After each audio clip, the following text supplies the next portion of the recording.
Assalamualaikum warahmatullahi wabarakatuh. Untuk memenuhi tugas mata kuliah filsafat pendidikan, saya membuat materi yaitu filsafat pendidikan, idealisme dan realisme.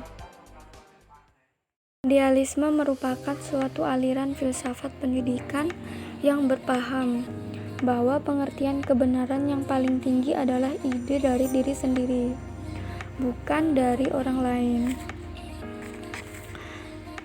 Filsafat idealisme berasal dari Plato, yaitu filsuf Yunani yang hidup pada tahun 427 sampai 324 sebelum Masehi. Sebagai akar kata idealisme, awal mulanya berasal dari bahasa Yunani yaitu idea, yang berarti pandangan atau kontemplasi. Istilah pertama kali digunakan oleh filosof ahli matematika Jerman G. W. Leibniz pada awal abad ke-18, yang merujuk pada pemikiran Plato dan membedakannya dengan empirisme. Idealisme ini digunakan sebagai nama untuk teori tentang ide-ide arketip dan untuk doktrin epistemologis.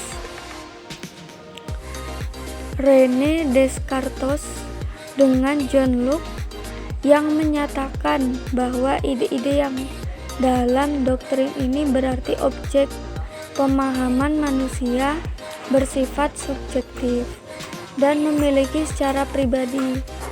Pengertian idealisme di atas meragukan eksistensi dunia materi.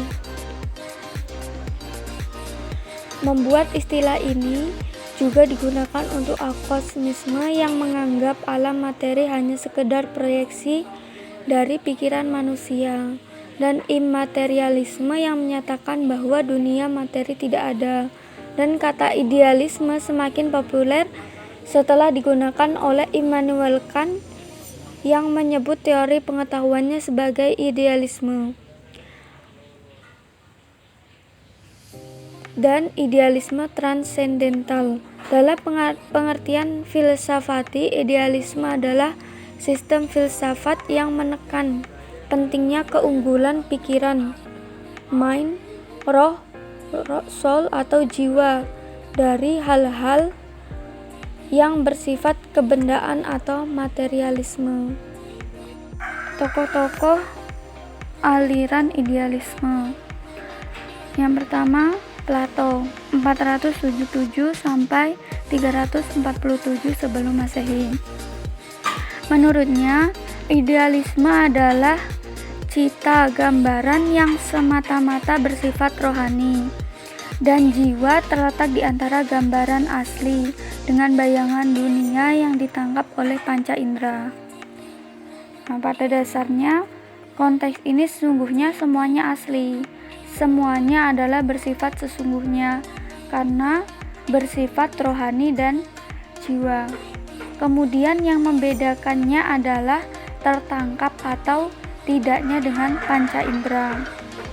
Pada dasarnya,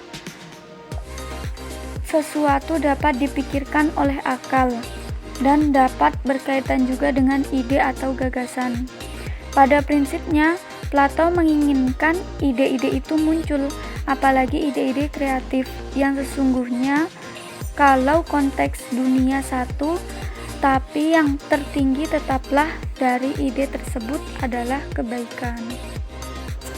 2. Immanuel Kant 1724 sampai 1808. Ia menyebutkan filsafatnya idealis transendental atau kristis, di mana paham ini menyatakan bahwa isi pengalaman langsung yang kita peroleh tidak dianggap sebagai miliknya sendiri, melainkan ruang dan waktu adalah forum intuisi kita.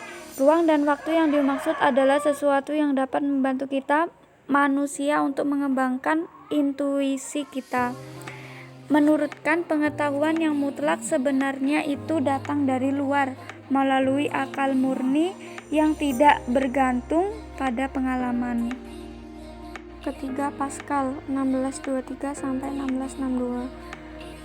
ada beberapa kesimpulan dari pemikiran filsafat Pascal, yaitu pengetahuan diperoleh melalui dua jalan, akal dan hati. Ketika akal dengan semua perangkatnya tidak dapat lagi mencapai aspek, maka hatilah yang akan berperan. Akal dan hati saling berhubungan satu sama lain. Apabila satunya tidak berfungsi dengan baik, maka dalam peroleh suatu pengetahuan itu juga akan mengalami kendala. Selanjutnya, manusia besar karena pikirannya, namun ada hal lain yang tidak mampu dijangkau oleh manusia itu sendiri, yaitu pikiran manusia itu sendiri.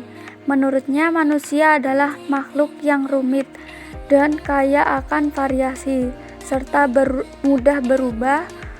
Untuk itu, matematika, pikiran, dan logika tidak akan mampu dijadikan alat untuk memahami manusia. Menurutnya, alat-alat tersebut hanya mampu digunakan untuk memahami hal-hal yang bersifat kontraduksi, yaitu bersifat konsisten, karena ketidakmungkinan filsafat dan ilmu-ilmu lain untuk memahami manusia. Maka satu-satunya jalan memahami manusia dengan agama, karena dengan adanya agama manusia akan lebih mampu menjangkau pikirannya sendiri, yaitu dengan berusaha mencari kebenaran walaupun bersifat abstrak. Kemudian selanjutnya, filsafat bisa melakukan apa saja, namun hasilnya tidak akan pernah sempurna, karena kesempurnaan itu terletak pada iman. Sehebat apapun manusia berpikir, ia tidak akan mendapat kepuasan, karena manusia mempunyai logika yang kemampuannya melebihi dari logika itu sendiri. Dalam mencari Tuhan, Pascal tidak menggunakan metafisika, karena selain bukan termasuk geometri, tapi juga metafisika tidak akan mampu. Maka solusinya ia mengembalikan persoalan ketuhanan pada jiwa. Filsafat tidak menjangkau segala hal. Filsafat bisa menjangkau segala hal, tetapi tidak bisa secara sempurna, karena setiap ilmu itu pasti ada kekurangannya, tidak terkecuali dengan filsafat. Yang selanjutnya adalah G.W.F. Hegel 1770 sampai 1031 Masehi. Ia belajar teologi di Universitas Tübingen dan pada tahun 1791 memperoleh gelar doktor. Inti dari filsafat Hegel adalah konsep Geist, roh atau spirit, suatu istilah yang diilhami oleh agamanya. Ia berusaha menghubungkan yang mutlak dengan yang tidak mutlak.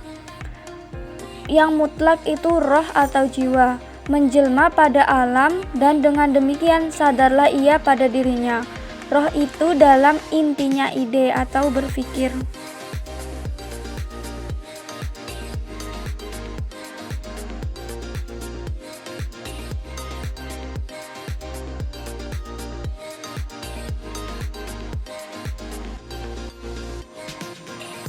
Konsep pendidikan idealisme. Yang pertama, tujuan pendidikan. Pendidikan formal dan informal bertujuan membentuk karakter dan mengembangkan bakat atau kemampuan dasar serta kebaikan sosial. Nah, pendidikan bukan hanya mengembangkan dan menumbuhkan, tetapi juga harus menuju pada tujuan, yaitu di mana nilai telah direalisasikan ke dalam bentuk yang kekal dan tak terbatas. Tujuan pendidikan juga menjaga keunggulan kultural, sosial, dan spiritual, memperkenalkan suatu spirit intelektual guna membangun masyarakat yang ideal. Kemudian yang kedua, kedudukan siswa. Siswa bebas untuk mengembangkan kepribadian dan kemampuan dasarnya.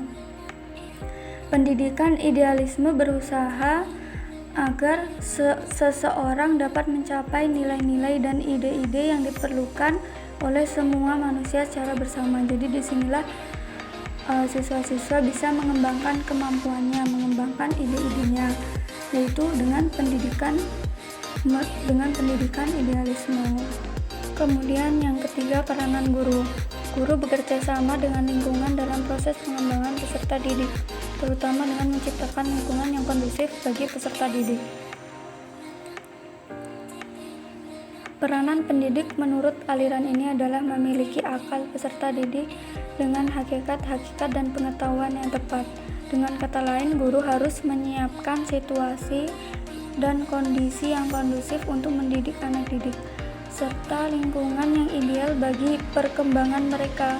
Kemudian membimbing mereka dengan kasih sayang dengan ide-ide yang dipelajari hingga sampai ke tingkat yang setinggi-tingginya.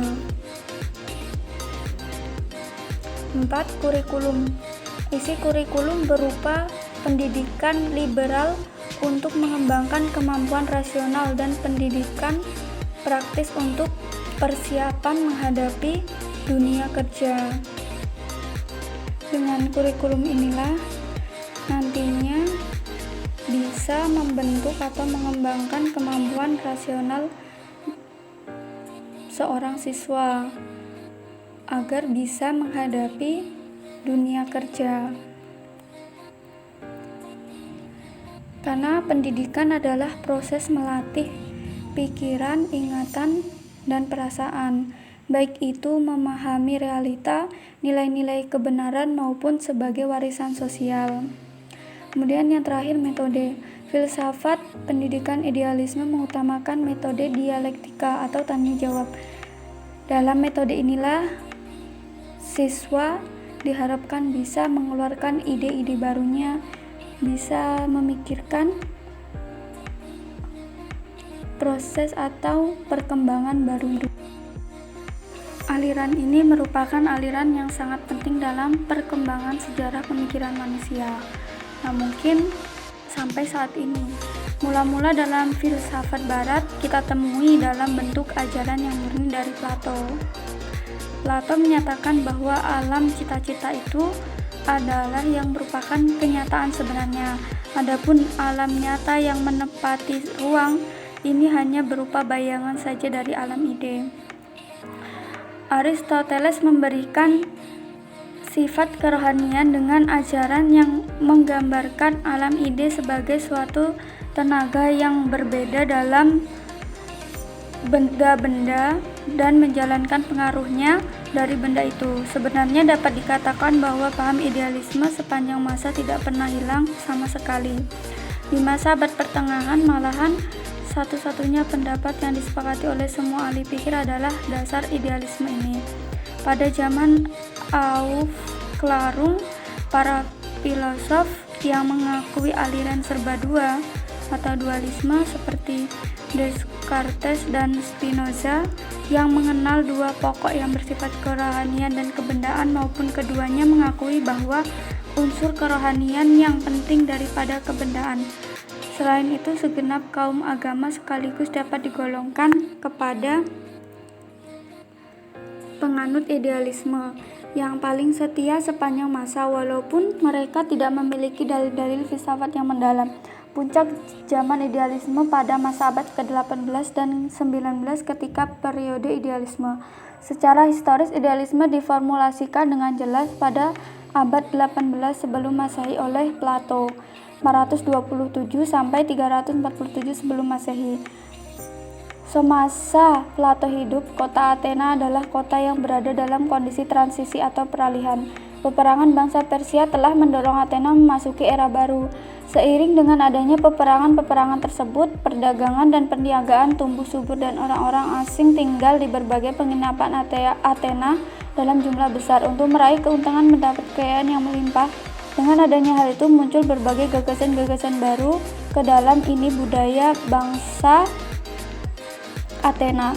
Gagasan-gagasan baru tersebut dapat mengarahkan warga Athena untuk mengkritisi pengetahuan dan nilai-nilai tradisional. Saat itu pula muncul kelompok baru yang kalangan pengajar atau para sofis. Ajaran fokus pada individualisme karena mereka berupaya menyiapkan warga untuk menghadapi peluang baru terbentuknya manusia niaga.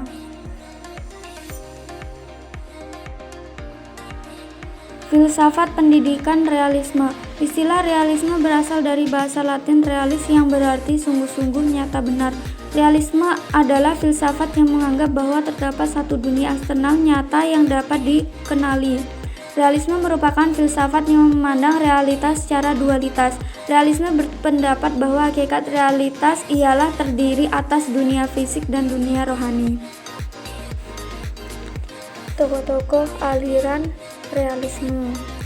Aristoteles, menurutnya, alam idea bukan sekedar bayangan, seperti yang diajarkan oleh Plato. Ia mengakui bahwa hakikat segala sesuatu tidak terletak pada keadaan bendanya, melainkan pada pengertian keberadaannya, yakni pada ide. Akan tetapi, ide itu tidak terlepas sama sekali dari keadaan nyata. John Locke, menurutnya seluruh pengetahuan kita berasal dari pengalaman. Dan apa yang kita ketahui melalui pengalaman ini bukanlah objek atau benda yang mau kita ketahui itu sendiri, melainkan hanya kesan-kesannya pada panca indera kita. Menurut Francis Bacon, ilmu yang benar adalah ilmu yang telah terakumulasi antara pikiran dan kenyataan, kemudian diperkuat oleh sentuhan indrawi. Menurut M.C. Guken, tokoh ini menyatakan bahwa tidak ada tujuan hidup, maka tidak ada pula tujuan pendidikan. Konsep pendidikan realisme. Guru. Peranan guru yang realis adalah mengakui pengetahuan, keterampilan, teknik-teknik pendidikan dengan kewenangan untuk mencapai hasil pendidikan yang dibebankan padanya. Guru adalah pengelola KBM di dalam kelas. Classroom is teacher centered. Guru penentu materi pelajaran. Guru harus menggunakan minat siswa yang berhubungan dengan mata pelajaran dan membuat mata pelajaran sebagai sesuatu yang konkret untuk dialami siswa. Dalam potret realitas pendidikan di Indonesia, guru di sekolah kadang mengabaikan sisi psikologis dalam hubungan antara pendidik dan peserta didiknya. Nah, misalnya guru SMP dengan tipe mengajarnya hanya membaca materi, sedangkan anak SMP itu aktif dan guru pun harus reaktif menggunakan metode mengajar yang sesuai dengan tingkatan usia mereka agar menarik. Untuk itu, harus lebih aktif agar pembelajaran menyenangkan, tidak monoton, dan siswa dapat memahami materi secara keseluruhan. Siswa adalah sosok yang mengalami inferiorisasi secara berlebih, sebab ia dipandang sama sekali tidak mengetahui apapun kecuali apa-apa yang telah pendidikan berikan. Dalam aliran ini, siswa dianggap tidak tahu apa-apa, kecuali pelajaran-pelajaran yang sudah diberikan sebelumnya. Dalam hubungannya dengan pengajaran, peranan siswa adalah penguasaan pengetahuan yang dapat berubah-ubah. Dalam hubungannya dengan disiplin, tata cara yang baik sangat penting dalam belajar. Peserta didik perlu mempunyai disiplin mental dan moral untuk setiap tingkat kebajikannya. Jadi dalam konsep ini, peserta didik harus mempunyai disiplin mental dan moral. Siswa berperan untuk menguasai pengetahuan yang diandalkan. Siswa harus taat pada aturan disiplin, sebab aturan yang baik sangat diperlukan untuk belajar. Siswa memperoleh disiplin melalui ganjaran dan prestasi.